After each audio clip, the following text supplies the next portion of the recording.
for a second we'd have a pilot car there. Ha! He's letting me pass. Anyhow, it's Thursday morning. We just, oh God, yesterday. So yeah, famous last words, Capstone Logistics. I was hoping that the what did I call it? The offload gods would be with me, trucking gods would be with me, whatever. Yeah, didn't end up happening. So I ended up checking into that place at 7 a.m. Pulled into the gate at 7 a.m. I was there, I kid you not, 9.5 hours. 9.5 hours to offload a trailer. Why? Because it's Capstone Logistics. I swear to God, that company is the scourge of the universe. If they went under tomorrow, I would be dancing on their corporate grave. I hate that place. Anyhow, I am always committed to trying to stay in a good mood regardless, because if you're going to drive a truck for a living, you better adopt that attitude real quick or you will go insane and have all sorts of health problems and die young. So you can't let any of this shit get to you. You just have to roll with it. So situations like that, I just say, you know what? I'm in my home on wheels. I got a bunk, I got food, I got internet, fine. There's nothing I can do, absolutely nothing that you can do to speed the process along. And as a matter of fact, if you try to do anything, they'll just take longer. You have no way of winning in that situation. So you just accept it and you're at their mercy, and that's just the way it is. So because I stayed on that dock for 9.5 hours, my next pickup, which I was supposed to go from South Carolina toward, almost in Charleston, up to North Carolina to almost the Virginia border in North Carolina, was my pickup. And I was going to get that yesterday, hopefully by like midday something, early afternoon, and start running east, because that load is going from Mocksville, North Carolina to Reedsburg, Wisconsin. So that was the plan, yeah. Well, 9.5 hours later, I have under 3 hours left on my 14-hour clock. And for those not familiar, truck drivers, once you start your day, you've got 14 hours of work that's available to you, whether that's on duty without driving or on duty and driving. So a combination of all on-duty time, you have no more than 14 hours from the time that you begin your clock. That clock does not stop. So I had 3 hours left on my 14 by the time they were done. The drive to Mocksville was 3.5 hours on, the GPSs. Now you're on the East Coast. You've got construction, you got traffic, you're going through Charlotte, all of these different variables. So, take whatever the GPS is telling you. If it's saying 3.5 hours, add an hour at least, if not 2 on the East Coast. So there was no way in hell I was going to make it. So what I ended up doing was doing a little trick, since I was off duty for long enough sitting on that dock. I was doing offload, on-duty offload for a while, and then I just went off duty, sleeper berth. Well, if you're in sleeper berth for more than 2 hours, you can just remain in sleeper berth until you're ready to go. And that way, when you start up again, you've effectively paused your 14-hour clock. So it's kind of it's a split break rule that they, I think, only recently kind of modified a little bit or made allowances to or whatever. But all I know is that apparently you're able to do that. So I did it, and I was talking with dispatch, and they're like, yeah, of course you can do that. So that's what I did. So by the time I was leaving there, I had another full 8 hours that I could drive. And, of course, now it's pretty damn late in the day. And to add insult to injury, this truck, it's a 2020 Volvo V&L 760, perfectly nice truck. It's in good shape. It's got about 250,000 miles on it. You know, it's a nice truck. It drives beautifully. But it does have an issue in that the power steering fluid is leaking. It is pissing power steering fluid. It has a couple of hydraulic lines that go, it appears like towards the bottom of the radiator area they go in there, and they're all just soaking wet. So there's and it looks like it's been seeping for a while, and it's just kind of getting more and more, right? So I'm putting about a quart of Dextron in it a day to keep it going. And the good thing is that with power steering, you know when it's low on fluid because the steering wheel starts making a horrendous noise. As a matter of fact, on some of the video yesterday, you could probably hear it when I was at that Food Lion distribution center while trying to turn, because it had gotten pretty empty by then. And the steering wheel, as soon as you start turning it, it's like, and it starts making this noise. But you know, it still felt okay, so I knew I was all right. But you know, as soon as I left that dock, I headed right down to a Love's that was like a mile down the road, 2 miles down the road, and picked up some Dextron, filled that up. And so I got, my battle plan was to hit a TA that was about 15 minutes north of the customer in Moxville, North Carolina. And I knew I would be getting there too late to pick that trailer up. It's a loaded trailer, so it's a drop and hook. But they were already closed for business for the day by the time I would arrive there. So I knew I couldn't get the trailer. So my plan was, okay, I'm going to hit that TA. I'll do my 10 in the TA, and then, you know, hit the customer first thing in the morning. And I was so tired last night by the time I was doing all of this that I had been, you know, kind of doing some route planning with the Garmin while I was sitting on that dock waiting for all of an eternity. And there was a Love's located just over the North Carolina-Virginia border that I noticed, and I had flagged and I looked at, because I was planning to kind of, you know, once I had picked up the trailer, you know, it wouldn't be that far of a drive, and then I could stop and get a shower, because I really needed a shower. So that was my plan.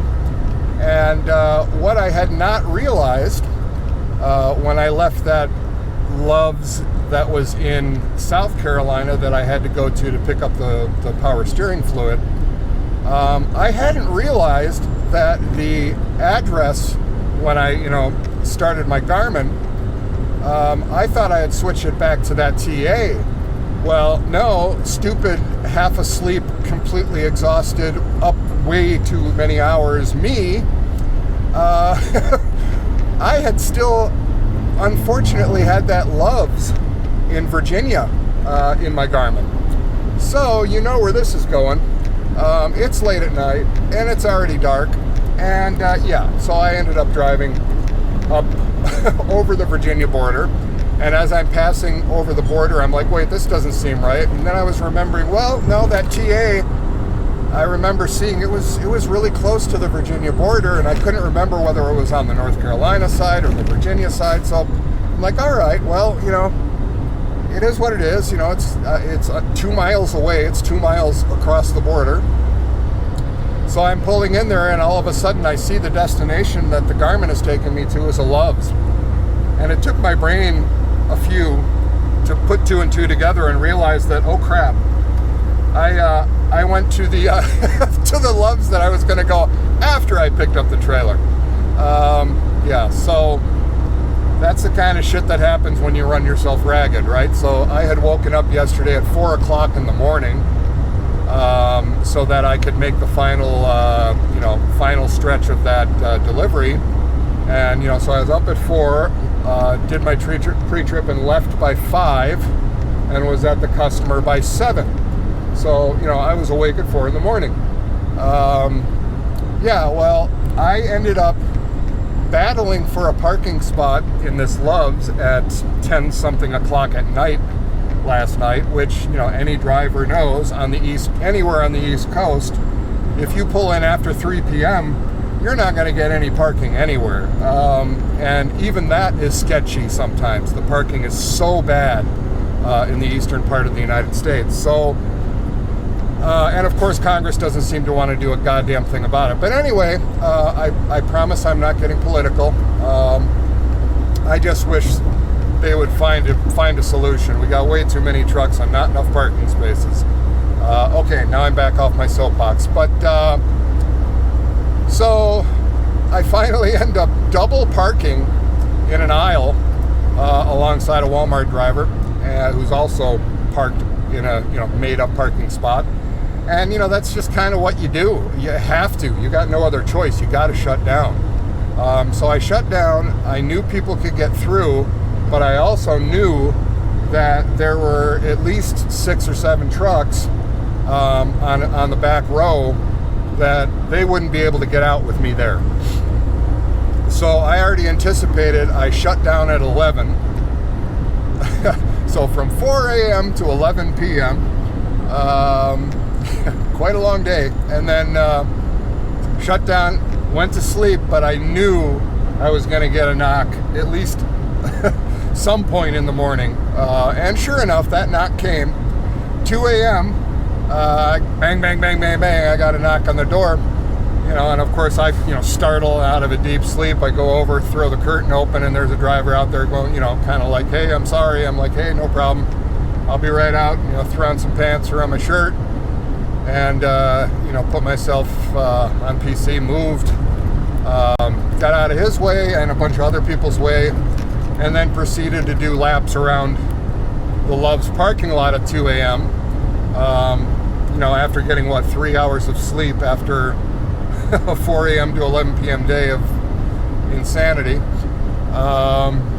So drove around, I think, 3 or 4 times that Love's, and then finally a guy pulled out and I got his spot.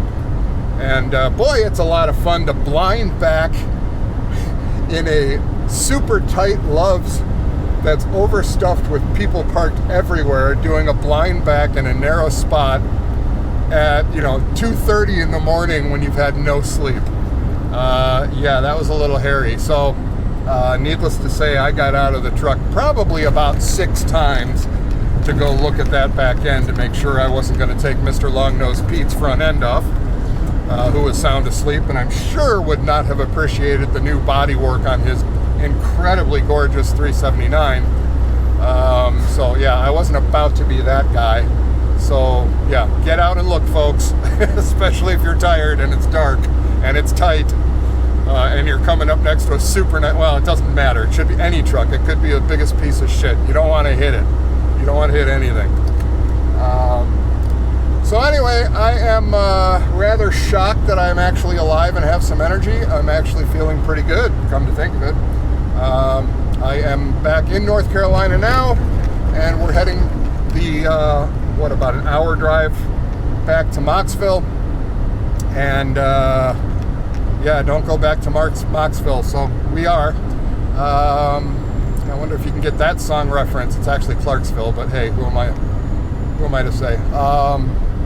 So yeah, we're going there. We're going to pick up and then on with this day, and we'll see how things unfold, and hopefully it won't be quite as insane as yesterday. Okay, so we are now officially dropped and hooked, and we have the trailer that was supposed to be on our back yesterday midday. We now have it on board finally, midday a day later. Thank you, Capstone Logistics. Have I railed on them enough yet? I don't know. Is there any such thing as railing on Capstone Logistics? I don't think there is. Anyway, we are on a tiny little back road here in North Carolina. Let me roll this window up. Yes, I know. Directions. But yeah, we are now making our mad dash back to Wisconsin. So now it's getting our butt in gear and trying to get there as quick as humanly and legally possible within the confines of my DOT clock. And I am just going to run my little butt off today and use every ounce of time I have and see how far I can get. I plan to run the clock to the bitter end and park wherever the hell I am at the time and do a 10, which is the basic minimum requirement of a brake, and get my ass in gear and keep rolling. So the original appointment was for tomorrow morning at 10 a.m. I don't think that's going to happen, but I'm going to try everything I can to see how close I can get. So we will see. And that's it for now. At least we got the trailer finally. So this is trailer number 2 with the new company. And another good thing is I happen to like my dispatcher, which is always a good thing. He's just recently switched over into dispatch, and he's a long-time driver and has been with this company for quite a bit, and knows all the customers, knows all the routes, which is super helpful for a driver coming into a company brand new to have, because every company is different and every company has their own ways of doing things, and they have their own customers and their own routes that they're used to. So it always helps when you come into a company like I am now and being new to it, and your dispatcher knows exactly all of the routes that you're doing. So couldn't be happier about that. So anyway, I need to navigate now, so I will check in with you later. Man, what a gorgeous day it is turning out to be here in the lovely hills of Virginia. We are on I-77 heading north, and just had to sit for quite a while at a tunnel. The entire interstate ground to a halt. Have no idea what the heck was going on, but they closed the tunnel. So the entire interstate, just a parking lot for about 20 minutes, something like that, half hour. And it was all right. It's a gorgeous day, beautiful scenery. It's no biggie. Just take a little break, just in the middle of an interstate. So we are making our way eastward and northward, and I think we're about to head into West Virginia, if I remember correctly.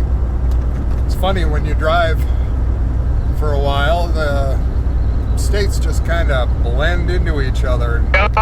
Not uncommon to have no idea what state you're in. So you just kind of get into the rhythm of driving, and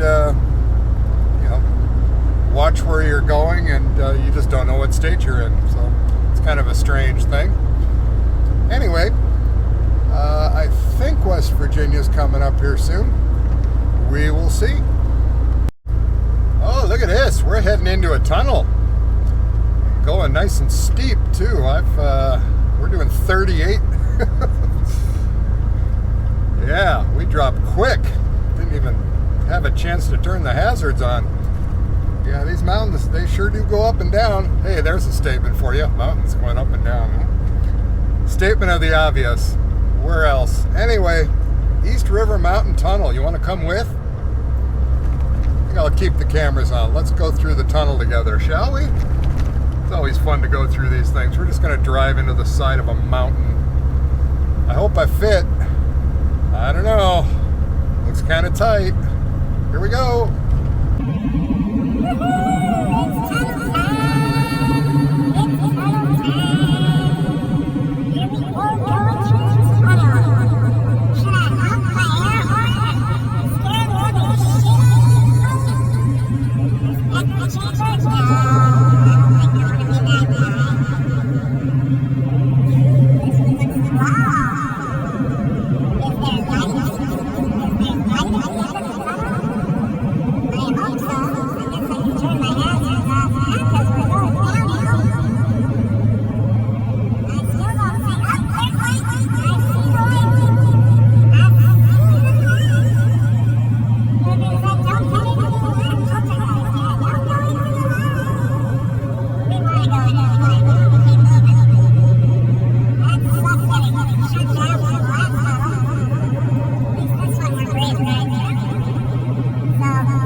we made it.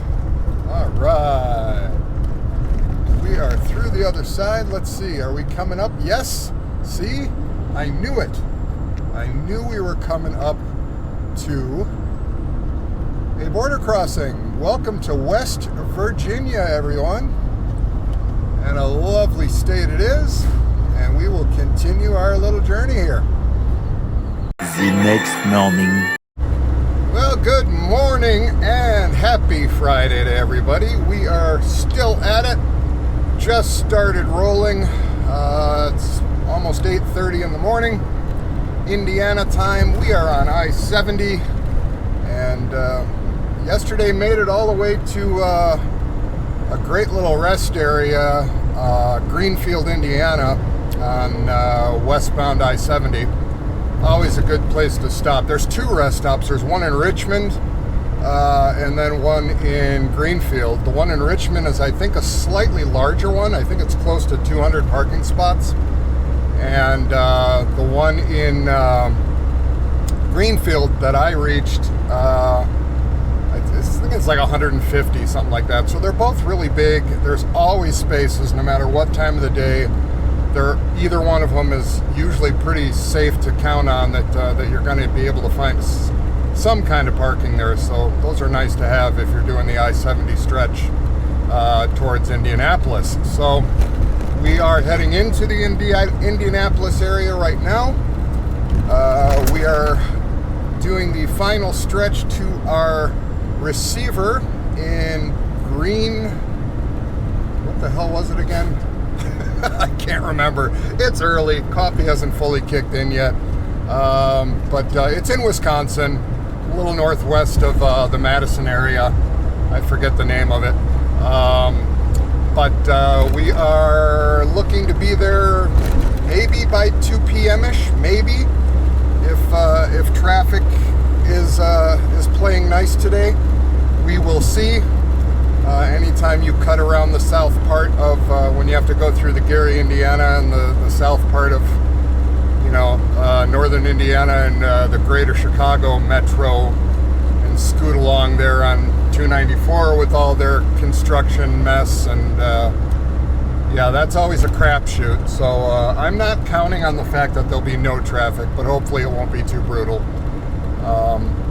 But kind of overcast, which I don't mind, because we had 2 days of glaring sun, and you sit here in the truck and you just get scorched by the sun. I got to get one of those sleeves for my left arm, because it just gets roasted in the window. But anyway, yesterday was a long one. I arrived at that rest area in the last hour of my remaining clock. That was a day of drive. I think I stopped once during that entire 11-hour drive shift. Actually, twice, if you're going to get technical with the 11-hour drive shift. So I had to go from that truck stop in Virginia, just over the North Carolina border in Virginia, and drive down to the customer, to the shipper. And I think that was a little over an hour. So that pickup, that drop and hook, technically I guess that counts as a stop. But once I was hooked on, drove about 10-15 minutes away from the shipper, there was a TA where I got to scale the load real quick. So I guess technically that's a break. But after I scaled at the TA, that's when the trip really began. And from that point on, I stopped once for that whole 11-hour drive shift. So I don't know. Usually I've got to stop more than that, but my bladder was behaving, so maybe that's TMI, but I was actually quite surprised that I was able to do that. So, but this load is late because of Capstone, and I suppose there's two ways of looking at that. Some people say, the load's late. Don't hurry anymore because it's late anyway, so who gives a crap if it gets there at 2 versus 8. It's late anyway, who cares? But I guess if you're going by the technicalities of how carriers are judged, that would be correct. But I never look at things that way. I've spent way too many years in the industry in cargo, and specifically when I was in the air cargo industry, in all of the various roles I played in that industry, I ended up being, face to face, sitting down, having lunch, being in meetings with, the customers, with the faces behind these shipments, with the people that are moving these shipments. And, it's very easy for us drivers to forget that everything we're hauling, there are people that busted their ass to produce it, and there are people that really need the product of whatever we're carrying, and their workflow and their job today or tomorrow depends on these deliveries. So just as like a Capstone Logistics can completely F up my entire week, which they have, and the company's week, and the subsequent shippers and consignees, if I as a driver just say, screw it, I'm late anyway, well, that's beside the point. There are customers waiting for this stuff, and even if it's late, if you're able to get it there as soon as possible, maybe you're not screwing up other people's schedules as much as you could be by not giving a shit. Maybe that's a soapbox speech again. It's hard for me to avoid, but I've got opinions on that stuff, and I take pride in what I do, and I understand that whatever's in that box behind me, people need it, and I want to do everything I can do to get it there when they need it. And if I'm able to do something and it's legally allowed and I'm physically able, I'm going to do it. I like trying to help people. So anyway, so I guess that's it. I'm just cruising along, starting my day. It's about a 6.5 hour journey, and I hope to be there somewhere, I don't know, in between 2 or 3 p.m. We'll see how it goes. I'll check in later. Oh boy. Now, what was it again that I said about traffic? We're not even in the Gary, Indiana area yet. Welcome to Indianapolis. Good morning, Indy. Construction on 465 bypass going up to 865. Yeah, buddy. Hopefully this doesn't last that long. Welcome to trucking. 1 million zillion jillion dillion cotillion times later. All right, well, we are now in the beautiful state of Wisconsin. Kind of feels like my home turf here. So on I-90, actually combined I-90-39, heading up towards the Madison, Wisconsin area, and we're gonna stick on 90 because they branch away from each other, I think right around Toma. There's a big Walmart distribution center up there in Toma. But neither here nor there. We're going to take 90 for a short ways, and then we'll be at our customer in Reedsburg, Wisconsin. So another hour, 20 minutes, something like that. We just passed through Beloit and Janesville, and we're motoring on in the beautiful state of Wisconsin. I absolutely love this state. I think my two favorite Midwestern states, I think probably Wisconsin and Iowa, just because they're so incredibly beautiful. And you wouldn't think Iowa necessarily, because it has that reputation of being nothing but, farms and all that stuff, which is in large part true. But Iowa has some absolutely amazing crap. My phone's ringing. Well, it'll keep ringing.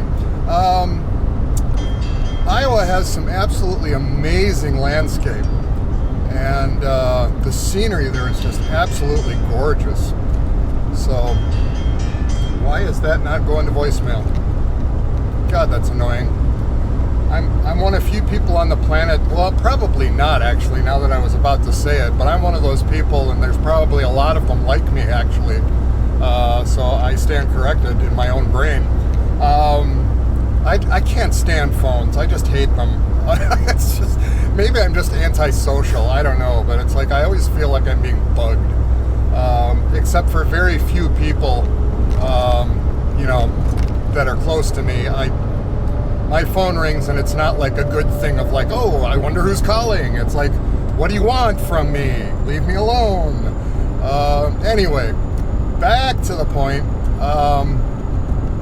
We are gonna be at the customer pretty soon, but I had this funny little epiphany I thought I would share because it kind of cracked me up. Yeah, I'm driving along, and as you do, and when you drive a truck, you're driving along for hours and hours and hours on end. And I'm, just cruising along, and I'm looking at the oncoming lane of traffic, as I kind of do. And, I kind of like trucks, and I'm into trucks. And, I noticed the beautiful W900s and the Peterbilt 389s and, all of those long-nose trucks and all those custom trucks and even some of the company fleet trucks, just their paint jobs and whatever. I mean, they just look nice. And so I'm always checking out the oncoming traffic, and I see a Mac, one of those Mac Anthems coming my way. And I did like this little glance. I just kind of caught it in my peripheral vision before I actually looked at it, and my brain registered, Mac Anthem. And in that little peripheral glance, the first thing that jumped into my head was that, wow, that truck looks like the crying emoji. And then I'm looking closer at the front end of it, and I swear to God it does. It looks like the crying emoji. I'll put up a picture and you tell me, side by side, am I nuts or I mean, those two like vertical chrome strips on the front of it. It kind of makes it look like, the tears coming down the face. So I'm like, okay, I wonder if that means that they're like awful trucks and the people that drive them are crying. I don't know. I don't think so. I think Mac has got a pretty darn good reputation. At least they always did for decades and decades and decades. It's a very old company. And, if you look at the construction and heavy equipment industry, Mac is a very dominant force there. So, the Anthem is their over-the-road truck, and I know nothing about it. So, I do see more of them on the road. They're a sharp-looking truck. So, I'm sure they're nice, but that just cracked me up. See, that's what happens to you when you drive a truck. I mean, you spend all these hours in this isolated box moving down the road and just watching the scenery and the people and cars go by, and you start getting into your head, and all of a sudden you start noticing quirky little shit like that. So anyway, we will be at the customer soon, and let's see if we can get this trailer emptied. Well, the best laid plans, as they say. Made it all the way here to the customer. Made it here by 3 p.m., actually 3:02. And as I was pulling up the street to the customer, literally 100 yards away, I get a message from dispatch. Appointment has been rescheduled for Tuesday. So I drove my butt off all the way from Virginia to North Carolina, back to Virginia, through West Virginia, through Ohio, through Indiana, through Illinois, up into Wisconsin, in 2 days using every ounce of my clock, or not so much every ounce of my clock as much as like every ounce of capacity of ability that I had.